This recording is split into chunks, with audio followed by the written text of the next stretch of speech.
all you who labor and are burdened, and I will give you rest, says the Lord.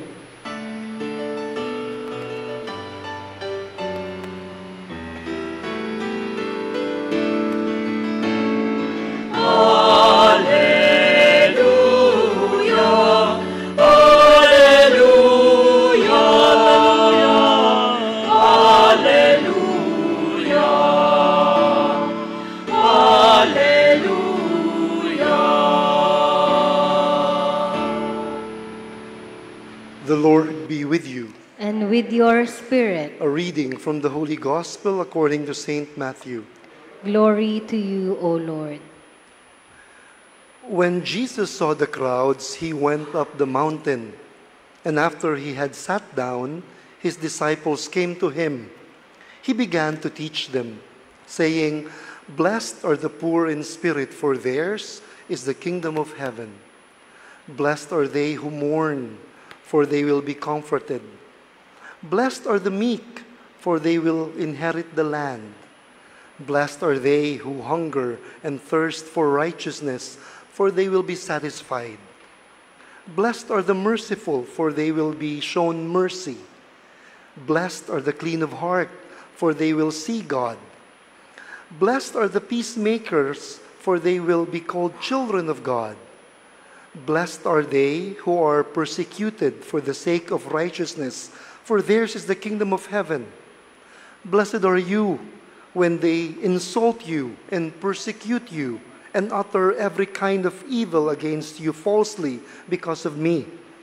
Rejoice and be glad, for your reward will be great in heaven." The Gospel of the Lord. Praise to you, Lord Jesus Christ. Magandang gabi po sa ating lahat. Bago ko po simulan ang maikling pagninilay, matapos nating mapakinggan ang Ebanghelyo, nais ko pong magtanong sa mga nandito sa ating lahat ngayon sa Greenbelt Chapel. Sino po ba sa inyo dito ang gustong maging santo? Pakitaas nga po ng kamay. Sino po yung gustong maging santo? Ayan, kinakabahan ako. Kukonti ang nagtataas ng kamay. Ano po? Kasi pag hindi kayo naging santo, pupunta tayo sa impyerno. Yun lang po yung choices natin. When we wanted to become saint, that means we wanted to be with God for all eternity. And if we are not with God for all eternity, saan pa ba tayo bang pupunta? Doon po tayo sa kabilang panig. Kaya pag nilaya nating maigi yung ating liturhiya sa gabing ito. Because my dear brothers and sisters, sainthood is not an option. It is not an option that God is giving to us. It has to be our choice. Because there's no other way unless gusto mo talagang mapunta sa impyerno, pero sino ba naman ang gustong mapunta sa impyerno, di ba? There's no other way but to pursue a life of sanctity. At ito po yung napaka-basic sa ating mga tao bilang mga anak ng Diyos. There is no other way but to pursue holiness and sanctity. There is no other way but to aspire for heaven. Hindi po siya multiple choice, A, B, or C. No, we have to choose because the greatest tragedy our life can experience is the failure to become a saint. The greatest tragedy that any person can undergo is the failure to become a saint. Alam po ninyo, no, ako'y grade 4 sa malayong bayan ng Arimbay. Arimbay Elementary School, doon po ako nag-first communion. Naalala ko, yung aming katekista, sabi sa amin, pumili kayo ng magiging model saint ninyo. So, nagbasa-basa kami ng mga buhay ng santo. Nabasa ko yung buhay ni Saint John Cupertino. Sabi ko, gusto ko rin maging santo. Bakit? Kasi si Saint John Cupertino daw, pag nagmimisa, lumulutang, nag-elevate siya, ecstasy, habang nagmimisa. Sabi ko, gusto kong maging santo. Katulad ni St. John Cupertino, para pag magmimisa rin ako rin ay lulutang. Awa ng Diyos, 18 anyos na po akong pare. Ni minsan, hindi ko pa po na-experience yun, ano? I was thinking that sainthood means doing great things, extraordinary miracles. I was thinking that sainthood means having the title. Napagnilayan ko, nung ako'y lumalaki na, hindi pala ganun kasimple ang pagiging santo. It does not mean flying or floating while you're celebrating Mass. Sainthood does not mean healing the sick or doing great miracles. Sainthood begins by listening to the will of God.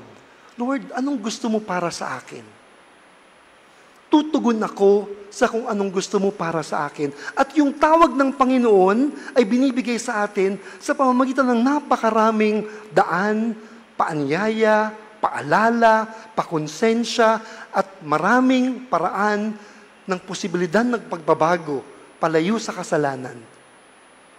Sainthood, my dear brothers and sisters, is not doing great things. It's doing simple things extraordinarily with love, beginning by listening to God. When we talk about saints, I'm sure meron kayong mga paboritong santo, and you have your reasons why you have your favorite saints.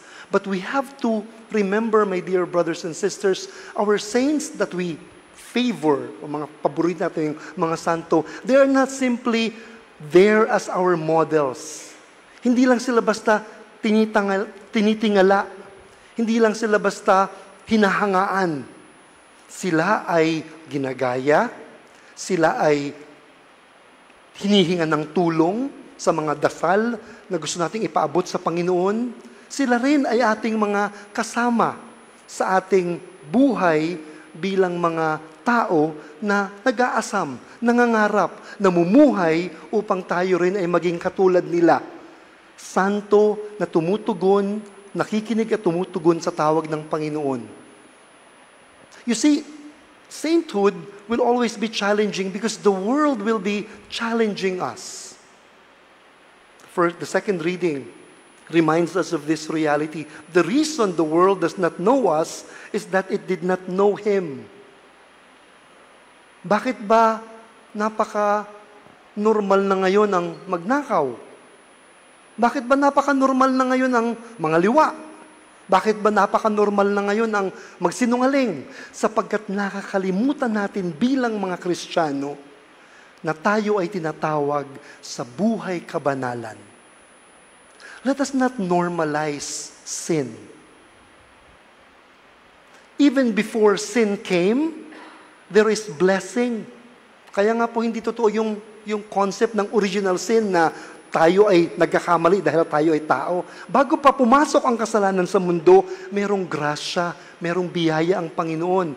Even before original sin came, there is the original blessing, our union with God. Sin came, yes, but then again, we have to aspire that we may overcome sin by the grace of God, and we may constantly be reminded that our first calling is not to sinfulness and not to brokenness, but to sanctity and holiness. The second reading again reminds us, everyone who has put this hope based on Him makes himself pure as He, Christ, is pure. The struggle, my dear brothers and sisters, is real. Because we know that our life here on earth is just but temporary. Lahat tayo pilgrim sa mundong ito.